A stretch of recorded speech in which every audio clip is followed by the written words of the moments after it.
Hey. Yeah, what is nice to be on the open road. Good neighbor was starting to wear out its welcome. Sounds like you had a rough time of it back there. Rough? That's putting it mildly. Let's put it this way. Can't get much rest when you're sleeping with one eye open. Still, it was the best place for me to set up shop. Diamond City's goons would have run me out of town, and wandering the Commonwealth alone isn't the brightest plan when you're hard up for caps. Caps aren't worth risking your life. Easy for you to say. But right now, I need every cap I can get. I hope you aren't in trouble. No, not really. But I don't usually go around sharing stuff like this, but you've been pretty straight with me, so I'm gonna be straight with you. It's those two those two idiots you saw me talking to at the third rail. Winlock and Barnes. They've been hounding me for months, and it's been driving off clients. No one wants to touch me once they learn I used to run with the Gunners. And I figured if I could get enough caps together, maybe I could buy them out. I wouldn't trust those guys, even if you paid them off. Yeah, I'm right there with you. Winlock and Barnes have a small army of gunners with them at all times. They might decide to just keep the caps and put a bullet in my head for good measure. If I set up a place to meet them, I'm sure they'd roll in with everyone they've got. Unless, maybe you and I could pay them a little visit and put an end to them before they realize what's going on. Before you get that look on your face, let me just say that I wouldn't even be asking if I didn't trust you. If you need my help, I'm there. Wow, I don't know what to say. Truth is, I haven't been able to rely on anyone since I was a kid. Everyone I've met has either tried to rip me off or plant a knife in my back. But you're different. We see eye to eye on almost everything. And I have a funny feeling you actually care about what happens to me. That's why I asked for your help. I'll tell you what. I'm gonna make this easy on you. If you feel like helping me with this, head over to the Mass Pike Interchange and we'll take them down. If you don't, I'm not going to hold it against you. Either way, thanks for hearing me out. It's nice to know that you care.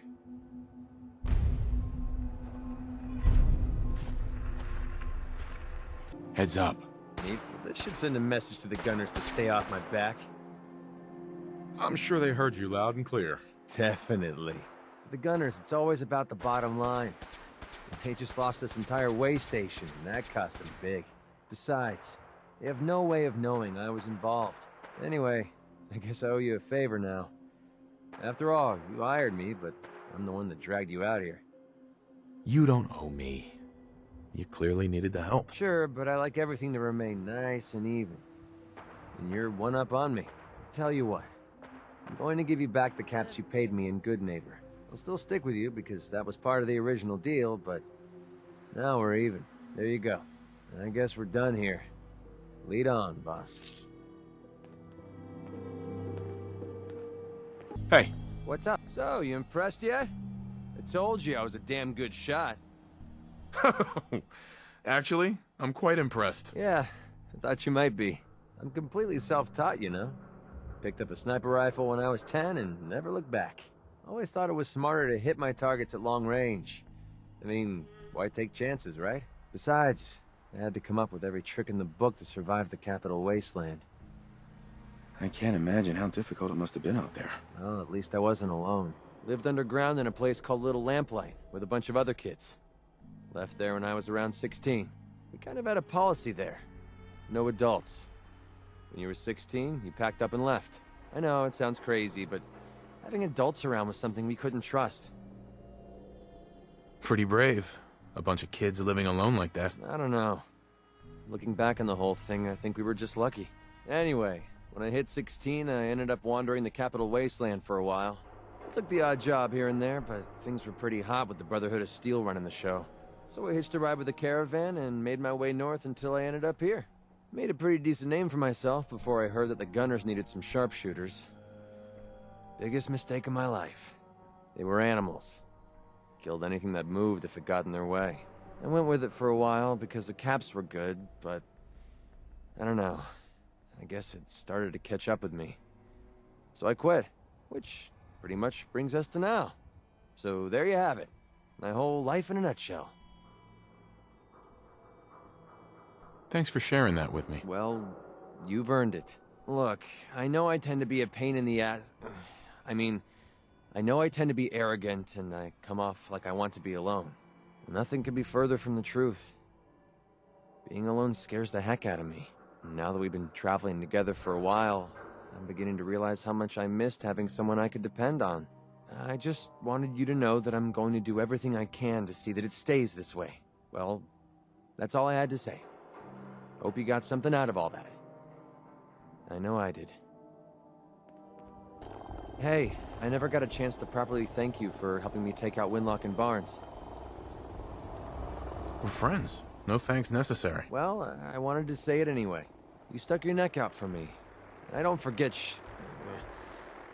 things like that. Cursing doesn't offend me, you know. I didn't think it did. It's not about you, it's about a promise I made. When I left the Capital Wasteland, I didn't just leave Little Lamplight behind. I left my family behind. Had a beautiful wife named Lucy, and a son we named Duncan. He's the one I made my promise to. I promised to clean up my act and to be a better person. I guess that sounds pretty stupid coming from a guy who shoots people for a living. You must have had a good reason to leave them behind. That's what I keep telling myself. My son, he's sick. I don't know what's wrong with him. One day he's playing out in the fields behind our farm. The next he took a fever and these blue boils popped up all over his body. Last I saw, he was almost too weak to walk. I didn't dare ask him to come with me. Honestly, I don't know how much longer he's going to last. There must be something we can do. I was hoping you'd say that. A few months before we met, I bumped into a guy named Sinclair who claimed his buddy caught some kind of disease. I thought he was wasting my time until he said his partner broke out in blue boils. They dug up information about a cure at a place called MedTech Research. They even managed to grab the building's lockdown security codes. Unfortunately, Sinclair's buddy died before they were able to break into the facility. I mean, there's no way that's a coincidence, right? MedTech has to be the place. Don't give up hope. If there's a cure, we'll find it. Thanks, partner. I'll put MedTech Research on your map. When you're ready, just take us out there. I have all the codes we need to get through their security. What you're doing. No one's ever cared that much about me before, even if it takes me the rest of my life. I'll repay this debt to you. I swear it. Hey. Well? Here you go, MacCready. Holy crap, we actually did it! We just gave Duncan a fighting chance to live. I don't know how I'll ever be able to pay you back for this. I owe you big time. All I care about is curing your son. I know you do. I'm just getting tired of taking instead of giving. Maybe one day I'll learn to get my priorities straight. Anyway, the last step ahead of us is getting the cure to Daisy in Goodneighbor.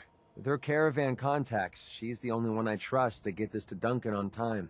This is the last favor I'm going to ask. I promise. Let's go.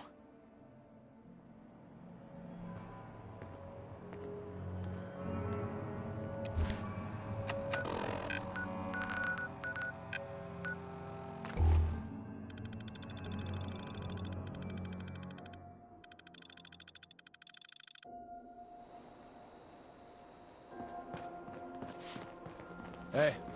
You step through the gate, you got balls.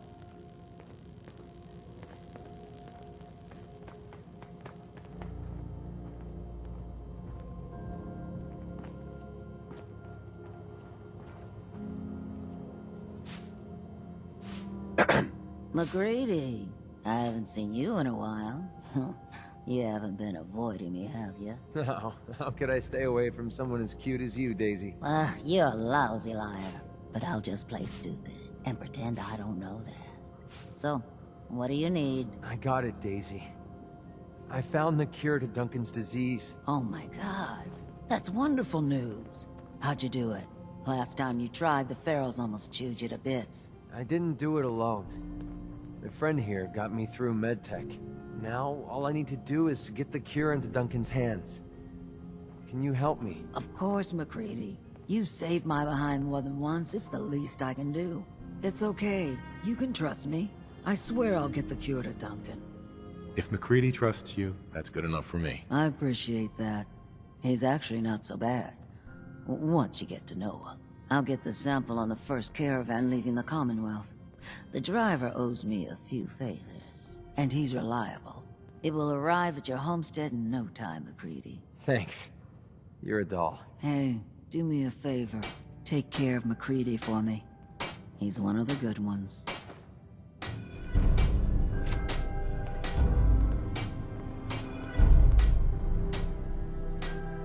Heads up. Well, hold up. I think we need to talk. I hope nothing's wrong. Wrong? No, not at all. I've been waiting for the right moment to talk to you, and I suppose this is as good a time as any. After helping me get Duncan's cure for MedTech, I figured I owe you something. And I always pay my debts. Here. I wanted you to have this. I know a carved toy soldier is a strange reward for risking your life, but this one's special. It means a lot to me. If it's special to you, then it's a thoughtful gift. Thank you. You're welcome. Just be sure you don't lose it. My wife Lucy gave this to me right after we met. I told her I was a soldier, and she made it for me. Never could bring myself to tell her the truth. That I was just a hired killer. The soldier story was the best thing I could come up with. I didn't want to lose her because of what I was. I'm sure you had good intentions. I had a feeling you'd get where I was coming from. It doesn't really matter anymore. She died a few years back. We made the mistake of holding up in a metro station one night. We didn't know that the place was infested with ferals. They were on her before I could even fire a shot. Ripped her apart right in front of me. There was nothing I could do. Took everything I had to escape with Duncan in my arms. Maybe it would have been better if we died there with her. You may have lost your wife, but you saved your son. That counts for something. Maybe. I don't know anymore. Damn, I miss Lucy. No matter how bad things got, she was always there with a shoulder to lean on. It gave me... Well, it gave me the courage I needed to press ahead. To never give up. When she died, I thought that feeling was gone forever. Then I met you. You have the world's problems in your back, and here you are helping me with mine. Lending me your shoulder like Lucy did. I just want you to know how much your friendship means to me. Hey man, only best friends can share feelings like that with each other. And I aim to keep it that way. Anyway, thanks for hearing me out. Taking all that weight off my shoulders makes the journey a little easier, if you know what I mean. Speaking of which, it's about time we got back on the road, don't you think?